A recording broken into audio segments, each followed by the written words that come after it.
Okay, so yes, a very good morning to everyone. This is the Women Agenda podcast, which is now available. The audio version on Apple Podcasts, Google Podcasts, Spotify, Indian Geo, as well as lots of more podcast platforms everywhere, and obviously on the YouTube channel, the Woman Agenda. Our special guest today is Amanda Shaw, who is a very talented songwriter author, I think, author. Yeah, Lots of stuff, lots I of am. stuff. I mean, Yeah, yeah, and how are you today? That's all. I'm great, thank you. Thank you so much for having me on the podcast, Rajesh. Yeah, it's brilliant to be here. Yeah, I'm good. I'm good. How are you? Yeah, I'm doing good. And yeah, absolutely. And uh, I've been like I was saying been checking your website out, which is really I think it's really well set out, and it described everything about yourself and about your music. I've been obviously listening to some of the music as well, and the music is really good. And obviously, Oh, you do have a very very powerful voice, um, which stands out because obviously, I've said this to the music artists who we come on board, you have to be, and they say as well that you have to be unique in the music industry to get your message out and for people to like your music on there. So, how long has your music journey been so far now? oh, it's been quite long. I mean, I would say probably maybe about 20 years, something like that. Yeah, I mean, in terms of when this all started, I mean, well, when we say the journey of it, this is kind of when I've sort of since I've been sort of writing songs, I suppose. But I mean, I've been sort of singing since I was literally tiny. So, sort of that, as soon as I could speak, I was basically singing. So yeah, I mean, I've done a lot of kind of things like musical theatre. Used to do a lot of when I was younger, a lot of the Amdram and all that kind of thing as well, which I absolutely loved. And then, I sung at Glyndebourne Opera House. Sorry.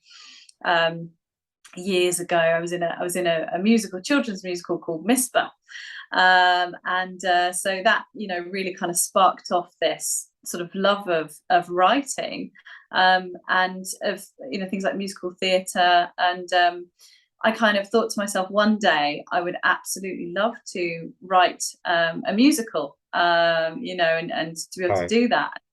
It's amazing because I've actually had the opportunity really to do that recently. I've had quite a few people who've been interested in writing with me as well. Yeah. And I've written about 30,000. I'll tell you more about that, but yes, it's kind of where it all started, and it sparked this kind of music journey off for me, I suppose. So this is which we've seen on the website. This is the like is this the new album which has come out? Yeah, I've got a new album out, which is called On My Mind. So that's got about 8 tracks on it, and I wrote it probably about I say about a year and a half ago now, but I've only just released it. So because it was like it needed a couple of extra tracks in there to sort of bring it to full fruition. But yeah, it's quite a journey, that album, and it's got quite a kind of a story behind it. Hence, I think some of the tracks that are in that may be used potentially for this musical that I'm putting together, this story that I'm putting together. So because it does form sort of part of a story. So yeah, it what else to say about it? Yeah, I it's got on my mind. I've got say about 8 tracks there, and and I feel like it might kind of relate to a lot of people. It's got some themes in there that hopefully will relate to a lot of people. Yeah. And is this your how many music albums and singles? what do you have released by now? Is it like every few years or? Yeah, I tend to like to release an album every couple of years, really.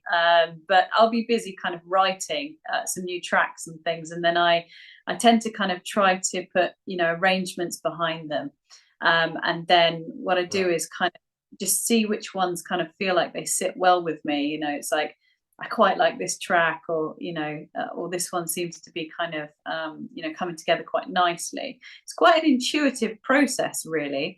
It sort of depends which track kind of almost calls to me, and then I'll sort of continue writing that track.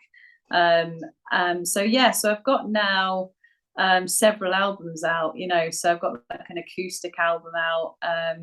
I've got a couple of other albums that are sort of slightly more instrumentation behind them and things. So this current album is quite acoustic in nature as well. That's I felt that actually a lot of people wanted that. They wanted the more sort of acoustic sound rather than that sort of bigger sound. And so I thought, right, okay, I'll work with that. Because the most popular album I've done is called the acoustic album. And that is literally just guitar, vocal, and piano. So yeah, Right. yeah, it's the live songs. Basically, it's the songs that I used to perform live.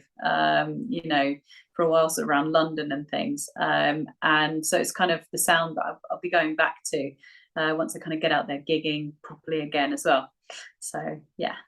So, so who actually you write the music yourself, like you said, and it's obviously done. So who helps in producing the music, and is it a specific record label, or how is it No, work? no, actually, I've used a number of different producers. So yeah, it just depends on which producer kind of, Yeah, feel kind of has the right sound to go with that project, I guess. right, So a number of different producers. But yeah, the recent one was Sankofa Studios, which is in Surrey.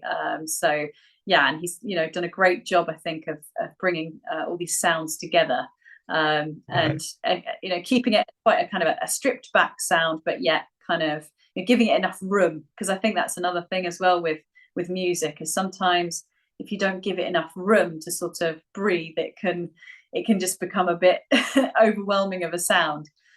So I've tried to kind of give it plenty of room, acoustically, so that the voice can really come through and things like that, which I felt in some of my other recordings I hadn't really done. So yeah, I really wanted that for this album in particular. and is it available? So it's available online. So I'm presuming Spotify and all these music platforms is available. Your music. It is, yeah. You can get hold of it on Spotify. I have got a Spotify page as well. So if you look up Amy Lou Shaw, Yeah, I've got a Spotify page, and then you can find it. It's actually, I think some of them are on CD Baby as well. So cdbaby.com. right. And then it's also on Amazon, it's on iTunes, all those kind of things as well. So yeah, you'll find those albums in most places. So yeah. Also, another thing to mention is that you can find them on my website as well. So that's amyloushaw.com. So if you go to that, and then which I can give you the link to as well if you like. Yeah, what we're gonna do is we will also put in a link to your website, obviously. So everyone, guys, you will be able to see the link on the video version, and also we will obviously mention again the audio version. For the audio version, we'll mention again in a bit. We'll mention it again. So you can also become a Patreon for Amy, so you can become a patron as well and get exclusive content on her website as well. We will mention that in a bit. We'll mention it again. So we'll mention it for the people who will be listening to the audio version of the podcast on Apple Podcasts or any podcast platforms. But the link description will be on the YouTube channel. we'll put it on there. So regarding I mean, in today's time, is it feasible to release the physical version of the album now, or is it just it's not worth anymore? I really like that question. I really do. I think that it would be great to have, a physical copy of the album. Definitely. I think there is still value in that. I think often when you sort of playing gigs, that tends to be when people sort of buy the physical copy a bit more. So, but yes, it is something I'm thinking about, and possibly even getting some vinyl copies as well. Um, is something I'm looking at. Although at the moment, of course, the cost of sort of producing those is quite high. So, perhaps the more vinyl becomes popular again, sort of for artists to have vinyl records again. I think then there's more of a call for it, so therefore the price hopefully will come down a bit for producing those. So that is something I'm looking into, definitely. But as you say, I mean, I absolutely love the idea of having an album where you've also got, that lovely sort of artwork at the front. You've got the photos, you've got the backgrounds behind the songs, who wrote them, and the lyrics, and just a little bit more information about where these songs came from and sort of the story behind them. Because I do think a lot of people would appreciate that. Perhaps even having a digital copy of that as well would be cool. But I mean, it's like magazines, isn't it? You get sort of digital copies of magazines now. But if I'm honest, I've always preferred a kind of a physical copy of a magazine rather than a digital copy. It doesn't seem the same, does it? Exactly. No, it's not the same. I absolutely agree with what you're saying, because when I used to read magazines, I used to prefer the physical version of a magazine rather than looking online. I don't think I've ever looked at a magazine online, to be honest. Even books, I used to prefer the physical book itself. Yes, yes. There's something about that new book smell as well, isn't there? Exactly. Nowadays, I don't get the time much to read, but because obviously when you promote the podcast and stuff, the rest of the time it takes a lot of time. But and obviously this month is going to be a lot of interviewing this month.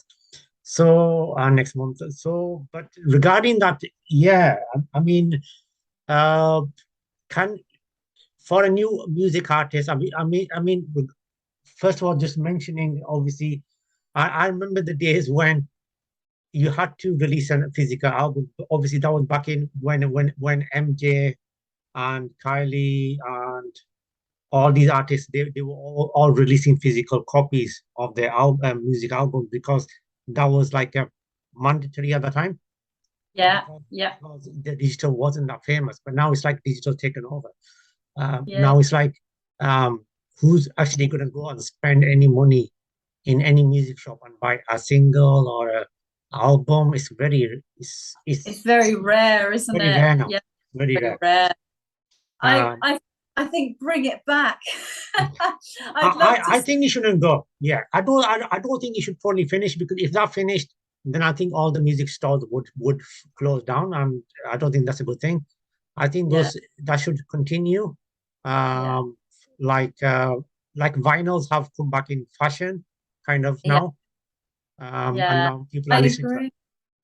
Yeah, I agree. And I think also another thing I find interesting is, when Harry Potter came out, and J.K. Rowling brought about this whole new kind of thing for reading, and suddenly people weren't really reading books as much as they had, and suddenly it's like, oh wow, everyone got back into reading, all the kids were back into reading again and things, and it was like, wow, so sometimes I think there can be that product, or there can be that thing that comes out that's just like, wow, and it brings about this revolution again of or this kind of re-emergence of something that has been lost.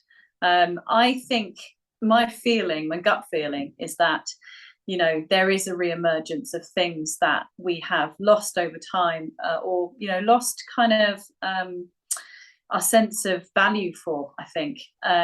So the value in reading a book and sitting and reading a book, or the value in kind of having these physical copies of things.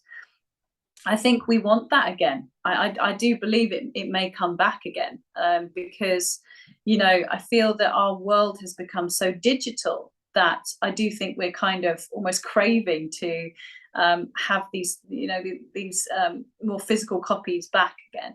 Yeah. So yeah, my feeling is that it will come back. Yeah, my hope as well, actually. So you were if I did, obviously, because we have chatted quite a lot on LinkedIn and stuff, and regarding the is this like your hobby and a profession, or is it like on the side? And you obviously, if I didn't hear you wrong, you said you were doing teaching and stuff. Yeah, it's all part of the same thing to me. Okay. I mean, for me, it's like, because I'm teaching, basically it's like it's almost like a circular process. It's that when I learn something, I then sort of Okay. pass that on to my students, or it's something that or they may sort of bring something up in a lesson that makes me think, oh yeah, actually I haven't tried that before in my song, for example. There's something that I just need to kind of say in the production or something that I hadn't thought about in that song. And it's like, just because they'd sort of noticed something in the music, perhaps, that I've been teaching them, their observations. And I think, yeah, great. It's like a reflective practice in many respects. So yes, it's, I think, and it's all part of what I do. I mean, sort of obviously, talking here on this podcast, I find that interesting because obviously, you might have ideas that then kind of can fire up my imagination, as it were, when it comes to certain things of my music, or just get me thinking about certain things. And I think, oh yes, actually, there was someone who interviewed me about a month ago or so, and actually it was really interesting because he was saying, as a songwriter, what he does is he has so many songs, and he's like, where do I start with this? And I said, well, what do you do? What's your process with that? And he said, well, to narrow them down, I just think about which one really kind of calls to me, which one which songs are the ones that really call to my heart, And I thought, yes, that's a really great way of kind of narrowing this down, because, you can write so many songs, and I've got so many. I've literally got hundreds of songs, and I think, where do I start with this? Which one, and which Yeah. one is kind of telling the story that I want to tell right now? Which one? And I think sometimes you can put them to the side for a bit, and then they sort of come back again. But in terms of whether this is a hobby or a profession, I would say probably a bit of both, in a sense. Yeah. It has always been my hobby. Music has always been my hobby, and something that I'm very passionate about. But yes, it has sort of become a profession as well, because obviously, I do make a living out of it as well. Yeah. So yes. So obviously, so just to mention everyone who will be obviously downloading the episodes on the audio version, obviously we put the links on the audio version. But so obviously, if you want to follow her, Amy is Amy Lou Shaw, is a Twitter handler. She's available on Facebook as well, and you can find her on Facebook on Amanda Shaw Music. So Amanda Shaw Music is her Facebook page, and you can like it on there, and comment on Facebook as well as obviously LinkedIn. To type in, she's on LinkedIn as well. And obviously we've noticed you're on TikTok as well. So you beaten me to it, because I don't even know how to use TikTok. I have no idea. Yes, I'm on TikTok as well. I think, I don't even know how. I'll be honest. I didn't even know how to use Instagram until recently. So Yeah, So, yeah. and now people are using TikTok, and there are a lot of people, just quickly mentioning, there are a lot of people who even earn money from TikTok. Yeah. So they know how it works. But so do you think if someone, because obviously the Woman Agenda podcast promotes, as the name suggests, we promote Mhm. female talent, Yeah. artists who are either making it, who have made it in music, like yourself, who are doing really well, and ones who are just starting in the music scene, in writing, or who have made a difference to society, and so on. Uh, Right. what about the artists who are coming in? Can they actually make a living in music? I believe you can, yeah. And I know you can because yeah, I mean I do really. Yeah, That is my sole income, you know. I yeah, literally income from different streams. I mean, different sources, okay, because it's obviously I've got kind of like my albums online and they sell through digital downloads. You've got kind of so publishing as well, so being used on TV and things like that. Now it does take a bit of I suppose getting your music to the right people, and just kind of putting it out there, and contacting people and being prepared to be quite I suppose business-like about it, in a sense. You've got to kind of do your follow-up calls and that sort of thing. um, but it does work, if you keep kind of putting that music out there. It does work, definitely. yeah, Think for anyone who's kind of an upcoming artist, I think you know um don't be afraid to keep writing. You have to keep on writing and kind of keep improving the craft, I think. And yeah, then just put it out there, and try and get it into the right hands, as it were. And see if there's anyone who's interested in it. And I think the more you do that, the more people are sort of interested in what you do. But I do think this is a business, and it's about treating it as a business, really, when it yeah, comes down. So and with teaching and things as well, it's a different yeah. avenue. You've got sort of there's so many different things. I mean, obviously, I think as an artist as well, there's so much to keep up with, isn't there? You've obviously got your articles, if you're writing those, or your blogs, for example. And then doing things like this, like your podcasts or whatever. That it all helps. It all kind of ties into the same thing. But Yeah, yeah, but the thing to not lose focus of, I suppose, is the creativity, is the sort of expression, really. And that's what it's really about. It's about expressing yourself and expressing your views. And I think there's so many people now that I've sort of heard doing sort of interviews and things like that, that are standing up for things, which is great. I love that. Certain things that just certain issues, yeah, and brilliant. It's great. I'm glad to hear people are doing that. yeah. I had I just quickly mention I had a talented female artist from the Philippines, and she made a music on abuse and sexual abuse.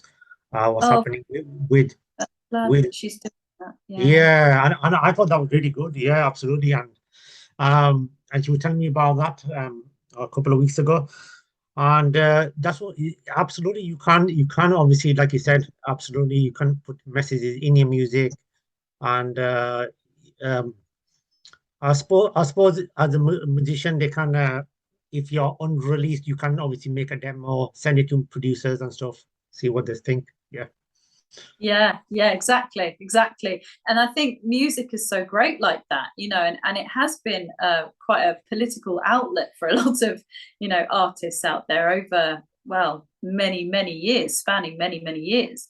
So I think, that really is what music is about in many respects. It's about carrying, things like culture, and respecting those things, and and issues and things, and kind of like bringing them to the forefront. And I think it's brilliant. If we can use it as a way of kind of creating change in the most positive ways, then I think that's fantastic. And promoting equality and things like that, then brilliant.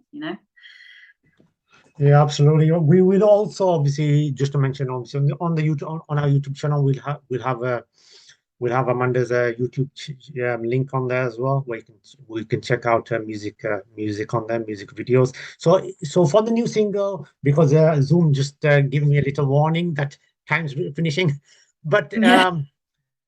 so regarding your single, is there like a music video for that?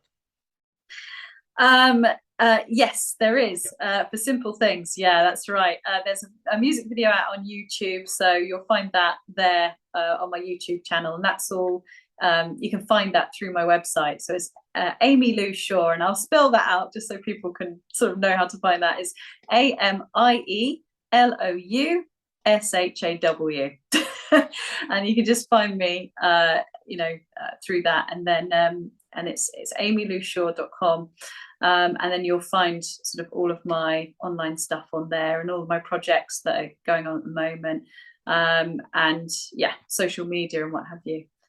So thank you so much as well for having me. No, it is.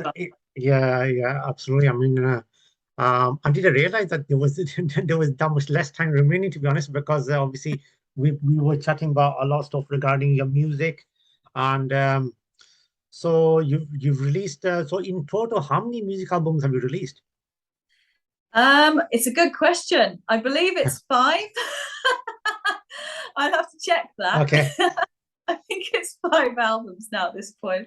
But yes, and I've got a couple of singles as well. So, but yes, it's, as I say, it's all up online. So if people want to have a look for that, and on my website as well, I've got a link to literally everything I've ever released. So, and if you go to Reverb Nation as well, and it's /Amy Lou Shaw, you'll find all of my new stuff as well that I've been working on. And I think there's like 10 songs there or something. It's like completely new, never released. They're like kind of stuff I'm working on. So they're in different sort of stages of development. So you'll hear kind of the stages of those developments as well on each track. Fantastic. We will, like I said, the YouTube link will be in the description, and Amy's mentioned it for the audio listeners out there. They can go on to the YouTube channel, and you can get in touch with her via Twitter and Facebook, as well as TikTok as well. So lots of platforms there if you want to get in touch. Give her a comments. Yeah, absolutely. Give her a comments, and I will obviously mention that on my Twitter, our Twitter, Woman Agenda Podcast Twitter handler as well, and Facebook. We'll mention it as well. On there, Amy, it's been a pleasure. Thank you very much for taking out the time. I know you are very busy with your music. And what about how is after the COVID? Quickly mention, how is promoting the music? How do you promote it? It's yeah, I know the industry's taken quite a hit from this, I think. But yes, I think it is starting to get back up and running again, thankfully. We've got festivals and things, so yes, so hopefully we can sort of promote through that. And I'm getting my band together now and things again, so I can go out there and gig again. So yeah, you should sort of be seeing that soon enough, which is I can't wait to get out there and perform live properly, these songs again. So I'm quite excited about that. Absolutely, and we are looking forward to seeing you perform, and obviously looking forward to bringing you back on very soon on here. And thank you very much. Before Zoom shut me down, thank you very much for coming on. And like I said, guys, all the links will be on the YouTube channel. Amy's already told you guys about it, but we'll mention the links on our platforms, Twitter, Facebook as well. So you can go onto her links and check out the music on there. And obviously wishing you all the best for your single. I'm sure we will keep in touch anyway via LinkedIn. And wishing, I'm sure your music will do really well. How is it? How quickly mention? How is the response on the new single? Going really well. Yes, I'm having a really good response to it. I've had lots of interviews and things about that, and lots of radio play, which is really exciting through Juice promotions. So, yeah, you should be hearing that kind of on various radio stations. I think they've got like 80 plus kind of radio stations or something like that. So, Wow. be on a Wow, lot. that's amazing. That's amazing. And So, how just if someone asked me, so I can mention this if they're starting out, how would you promote yourself to a radio station for the first time? Well, you can go to various different websites for the radio stations, and then you'll find often there's a form that you fill in, and then you kind of contact them and say, I've got this track. I'd love it to be played on the radio station. Okay. Give them a little bit of information about that, and then and that would be the way to do it. Just sort of check each of them. I mean, a good idea is to local radio stations to start with, really, and kind of online as well. That's a great place to start because obviously people do listen to all that. I mean, even in my car, I've got kind of like some online radio stations, I think that I can listen to. I mean, it's amazing now, because you can have your phone on, and of course you can listen to an online radio station. So in essence, those are doing almost just as well as some of the FM stations now, which is amazing. Absolutely. Yeah, definitely. I've seen them as well. They are doing really well. Those people, the online station are doing really well now. So thank you very much, Amy. We will mention everything on our social media regarding this, and obviously we will provide you this interview in a bit as well. And so thank you very much for joining on the Woman Agenda podcast. This is Raj, and obviously known as Raju as well. Thank you very much, guys. And I will be back soon for another interview this coming week.